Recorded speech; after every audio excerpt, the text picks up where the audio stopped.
Sejam bem-vindos a mais um programa da Prime TV. Obrigado, telespectador, pela tua audiência. Obrigado por esse encontro semanal que nós temos aqui na Prime para falar sobre negócios e para falar sobre carreira. Eu tenho hoje a satisfação de receber a Xenia Tudi. A Xenia é diretora de operações da América Latina da Beckman Coulter. Xenia, obrigado por ter aceito o convite, por estar aqui me ajudando a fazer mais uma vez o programa da Prime. É uma satisfação poder estar contigo presencialmente. A gente esteve recentemente no evento virtual. Muito obrigado, seja bem-vinda. Obrigada a você pelo convite. Agora, falar da Xenia, a gente tem que falar sobre logística, sobre supply, né? Toda a tua trajetória profissional está sendo construída aí na área logística, na área de supply chain. Como é que foi, como é que está sendo essa experiência na tua trajetória profissional, Xenia? Eu comecei na Philips como estagiário no departamento de compras. Compras na época contemplava planejamento de materiais, importação, exportação e área de procurement.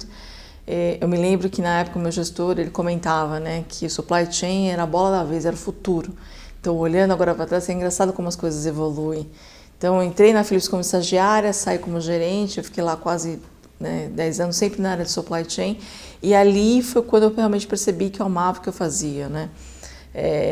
Então, muitas vezes quando você trabalha em planejamento, você fica atrás de planilhas ou de números. Então, quando você vê o resultado do seu trabalho, é diferente. Então, como eu trabalhava na divisão de luminárias profissionais, então a gente participava de projetos.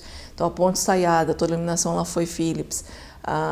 As lojas do Carrefour, então teve toda uma troca de iluminação. Então, quando eu visitava o cliente, ou quando eu olhava nas lojas, ou quando eu visitava, por exemplo, a Polishop, todas as lojas da Philips, né, ou projetos da Philips, eu olhava sempre para cima. Então eu via que tinha luminária, que eu ajudei a importar, que eu ajudei a negociar, eu acho que faz toda a diferença. Aí depois, logo em seguida, né, depois de quase 10 anos, eu acabei entrando na Novartis. Eu entrei na Novartis para fazer, né, eu entrei na Novartis sabendo que a planta da Novartis seria vendida para o Grupo União Química. Então, eu tive que fazer realmente um turnaround, porque eles estavam com bastante problema de backlog, da produção mesmo. Então, a gente tinha que estabilizar a operação. Depois, eu fui para a União Química para implementar o processo de S&OP e a área de Customer Service B2B, porque a União Química ela comprou a planta da Novartis para ser uma planta de terceirização mesmo, tá, para outros laboratórios. E depois de um tempo na União Química, por ser uma empresa familiar, eu percebi que não tinha muito para onde crescer, acabou surgindo a oportunidade da Merck, a Merck Consumer Health. Então, eu fui para a Merck Consumer Health como responsável da área de Supply Chain Brasil. E, por coincidência, a Merck acabou vendendo a divisão para a P&G, então eu participei de todo esse projeto aí, né, de spin-off e integração do grupo P&G. Então, depois surgiu a oportunidade de eu ir para a Beckman. A Beckman ela tinha um escopo maior, né, como posição, era uma posição nova para a América Latina, então eu tive o desafio de implementar toda a estrutura de operações supply chain da América Latina e fazer um turnaround na operação do Brasil. Já estou lá já há quase 3 anos. Agora, você está meio que se especializando na área de farma, né? Como é que saiu da área de tecnologia, da Philips, iluminação, enfim. Está sendo intencional essa tua trajetória na área farma ou as oportunidades estão aparecendo? Sim, foi intencional. Vou te explicar o porquê. Eu participei, na época da Philips, eu era gerente regional de planejamento de demanda. Eu participei de um processo na indústria farmacêutica e depois de 2 entrevistas eu acabei, né, não passando para a próxima fase. E a Headhunter, na época, ela comentou comigo que eu tinha excelente perfil, eu tinha conhecimento técnico, mas o fato de eu não ter experiência na indústria farmacêutica fez com que eles optassem pelo outro candidato. E aquilo ficou na minha cabeça, né? Eu falei, mas por quê? Como assim? Planejamento? Você faz planejamento de lâmpadas, luminárias, mas só fala que você faz medicamento, porque eu estou falando de demand planning e supply planning. E aquilo, eu falei, não, agora eu preciso ir para a farma, eu preciso entender essa indústria, porque não é possível. Então eu foquei mesmo, eu via que eu já estava quase 10 anos na Philips, no mesmo segmento, e era a hora de mudar, porque se eu não mudasse naquele momento, depois lá mais para frente, com certeza eu teria mais dificuldades. E graças a Deus, Deus foi muito bom comigo, a oportunidade da Novartis apareceu e ainda era para a planta, eu era gestora de supply chain da planta da Novartis. Então, ali eu consegui realmente entender o processo produtivo, todos os requerimentos da indústria. Você está ali, né? Gemba mesmo, olhando tudo, então você aprende muito. E acho que a cereja do bolo foi o próprio projeto, né, do divestment. Nem sempre todo profissional tem a oportunidade de participar de um projeto, né, com esse escopo todo. Então, para mim, foi super rico. Eu diria que foi um dos projetos mais ricos aí da minha carreira. E aí, logo em seguida, por coincidência, a Merck acabou vendendo a divisão dela para a P&G. Então, foram 2 projetos que, se eu somar, equivalem a anos de experiência, acho que de conhecimento.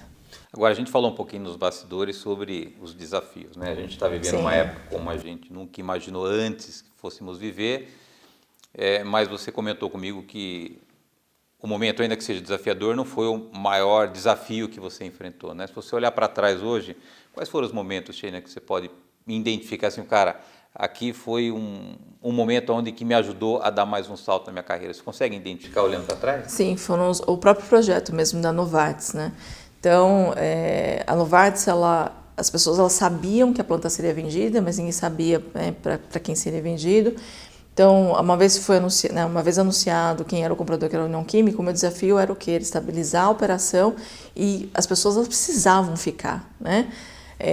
Então, todo o programa mesmo de retenção, de engajamento, então eu tive que utilizar o meu lado como gestora mesmo, né, muito voltado para pessoas do que a parte técnica. Então ali eu acho que fez toda a diferença, porque eu tive que realmente identificar o momento de cada associado, avaliar o que eles queriam como aspiração, desenvolvê-los também, mostrar a oportunidade, porque era uma oportunidade muito grande na vida deles, passar por todo esse projeto. Não é só para a gente que estava liderando todo o projeto, mas para as pessoas que estavam ali também executando, né, ali no dia a dia. Foi uma experiência incrível, não foi uma experiência tão fácil, porque imagina você... Não é simplesmente pegar e vender e passar, não, você tem que criar uma entidade legal, é como se fosse uma startup, né? Então tem muita coisa envolvida, então acho que isso foi o mais desafiador, eu diria, da minha carreira. Você falou uma palavrinha no começo que me chamou a atenção, né? Que eu encontrei aquilo que eu amo fazer. Você acha que o segredo da sua trajetória está sendo você ter encontrado aquilo que você ama fazer? Sim, sem dúvida. Acho que o sucesso é consequência daquilo que você ama, né? Então, o Ayrton Senna, ele amava o que ele fazia. Então, se a gente avaliar as grandes inspirações, aí, provavelmente as pessoas de sucesso, elas amam o que elas fazem. Né? Elas não buscam a carreira só pela questão do dinheiro ou pela questão do poder. Não, acho que você tem que encontrar o que você ama mesmo. E o sucesso é simplesmente consequência. Uma pena que nós não aprendemos isso nas universidades, né? Não. Quando a gente eu não sei você, mas quando eu era pequeno, me lembro que os meus pais sempre me desafiaram a ser o melhor em tudo na vida, independente se eu fosse gostar ou não de fazer aquilo que eu iria fazer. Acho que aí vem muitas frustrações, né? As decepções, aí tem que ter os recomeços até a gente... E eu falei um pouco para você nos bastidores também da minha história, até 2010 eu atuava na logística, decidi virar a chave e encontrei aquilo que é minha paixão, que é desenvolver relacionamento. Eu acho que a gente precisa, como líder hoje, inspirar esses jovens a encontrar as suas paixões, né, Xenia? Sim, o tempo todo. Acho que o desafio do líder não é passar o conhecimento técnico, né? Porque a parte técnica as pessoas aprendem em cursos, ou até mesmo executando a tarefa. O que deixa a equipe motivada é justamente esse desenvolvimento voltado para a carreira, né? Ou seja, o gestor ele é um facilitador, né? E também ele atua como se fosse um mentor. A partir do momento que a gente começa a compartilhar as nossas experiências com os nossos associados, deixando muito claro que a pessoa precisa encontrar o que ela ama, porque o sucesso é a consequência, tudo fica mais fácil, né? Então, eu tive um gestor que me inspirou muito, então ele sempre deixou muito claro para mim, ele falou assim, Xenia, se você quer crescer, você precisa realmente entender o que você faz, se você gosta do que você faz, né? E buscar realmente se desenvolver. E acho que além do supply chain, eu amo ser gestor, eu amo pessoas, então eu me sentiria muito frustrada se eu não tivesse uma equipe, por exemplo, porque uma coisa que me dá mais prazer é a parte do desenvolvimento. Agora, você é diretora da América Latina, né? Você tem a noção ou a percepção da responsabilidade que você tem, não só da operação, mas também das pessoas? Qual é o tamanho da tua equipe? Só para a gente entender um pouquinho a tua responsabilidade hoje na BEC. Não é uma operação pequena, você está falando de um escopo muito maior, América Latina, então tem muitas pessoas envolvidas.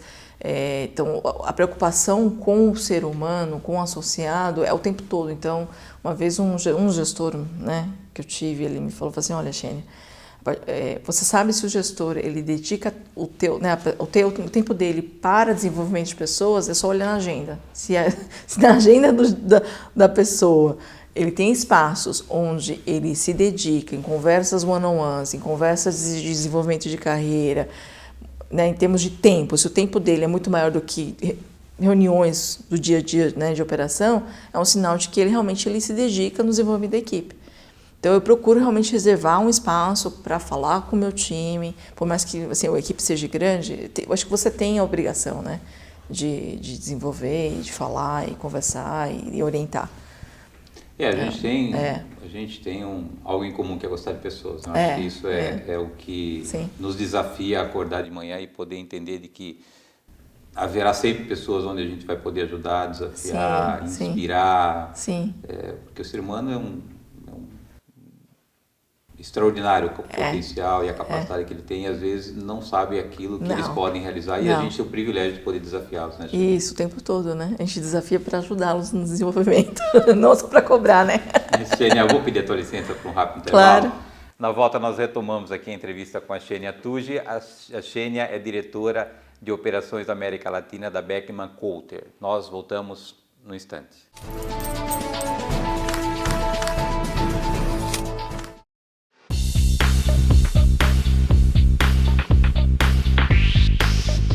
Nos últimos 2 vídeos, já te explicamos o que é RPA e te ajudamos a descobrir se ele se aplica à sua empresa. Agora, nós viemos te explicar como essa tecnologia funciona na prática e como contratar um robô para o seu negócio. Relembrando, RPA é a automação de processos operacionais, manuais e rotineiros, realizados por seres humanos, e isso é feito através de um robô de software. O controle já oferece o serviço de robô RPA para o faturamento e automatização de notas fiscais de entrada. O bot pode realizar atividades como um participante de um processo, identificando tarefas e executando aquelas que não exigem julgamento humano, como validar, coletar, tratar ou registrar dados. Após a contratação, o projeto se inicia com o mapeamento de todos os processos feitos pelo colaborador, que hoje executa as tarefas a serem automatizadas. Esse mapeamento é feito com riqueza de detalhes, pois o robô vai replicar exatamente o que ele for configurado para fazer. Também é definido qual o período de tempo para a realização daquela tarefa. Tudo leva em consideração a operação da empresa, em volume e quantidade de itens na sua nota fiscal, e suas necessidades, podendo ser ajustado de acordo com a demanda. Um suporte especializado em RPA também é disponibilizado à empresa, para dúvidas e possíveis alterações que possam acontecer no layout do projeto. A sua empresa já possui um ERP de gestão? Um robô RPA é a melhor forma de alimentá-lo de informações. Uma tarefa realizada por um robô pode ser de 3 a 5 vezes mais rápida do que de uma pessoa. Devido aos padrões e regras definidas, o risco de erro é virtualmente eliminado. Ao despender menos tempo em tarefas de rotina, a equipe pode focar nas atividades mais importantes da organização, que contribuem para gerar valor ao cliente. E quanto mais trabalhosa for a tarefa manual, mais rápido se prova o retorno do investimento no processo robotizado. Acesse o site e as redes sociais do Controle BPO e venha conversar conosco sobre o projeto de RPA para a sua empresa.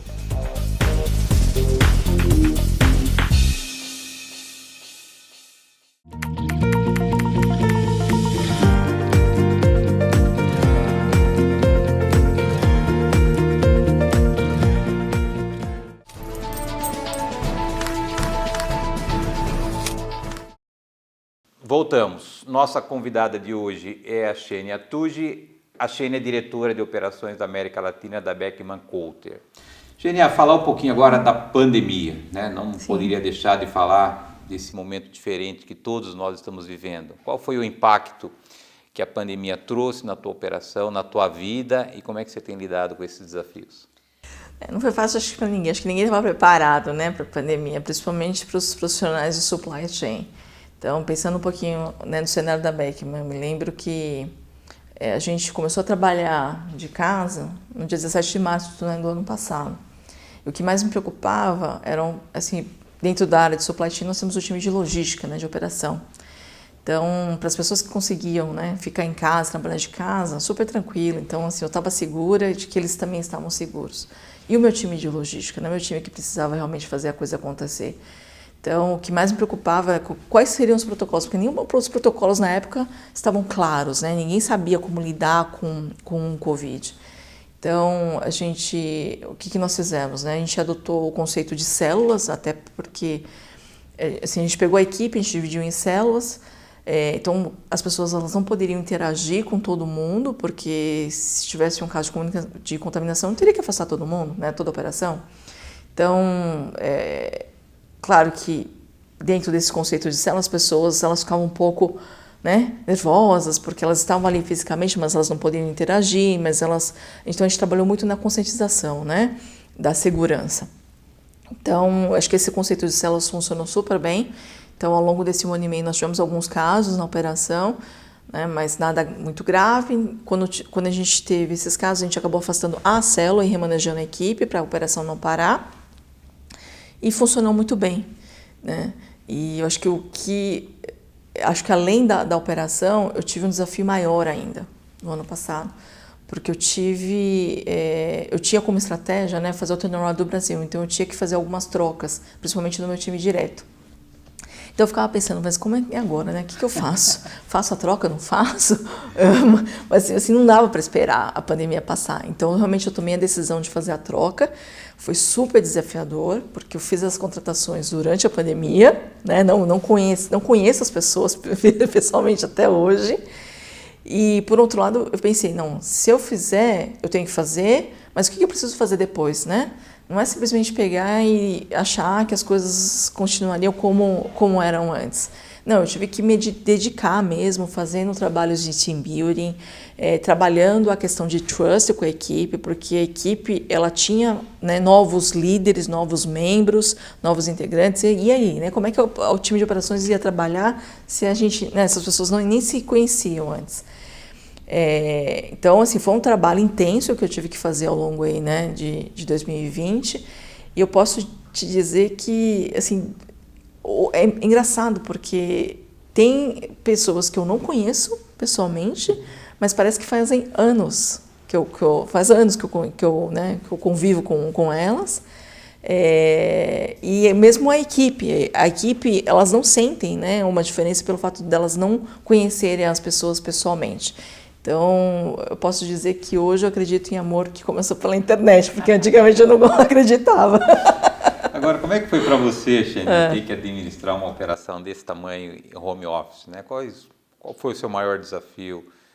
Porque a gente cheira a operação, né? A gente vive a operação, né? Como é que foi para você ter que, meio que obrigada a ter que, de alguma maneira, fazer com que a operação, ainda mais com o aumento de volume como tiveram, a partir do home office? Como é que foi essa tua adaptação? Eu acho que a dificuldade maior foi da minha equipe, né? Ou seja, como é que eu fazia com que as pessoas tivessem qualidade de vida? Porque estando em casa, a gente acaba trabalhando mais, isso é meio que natural.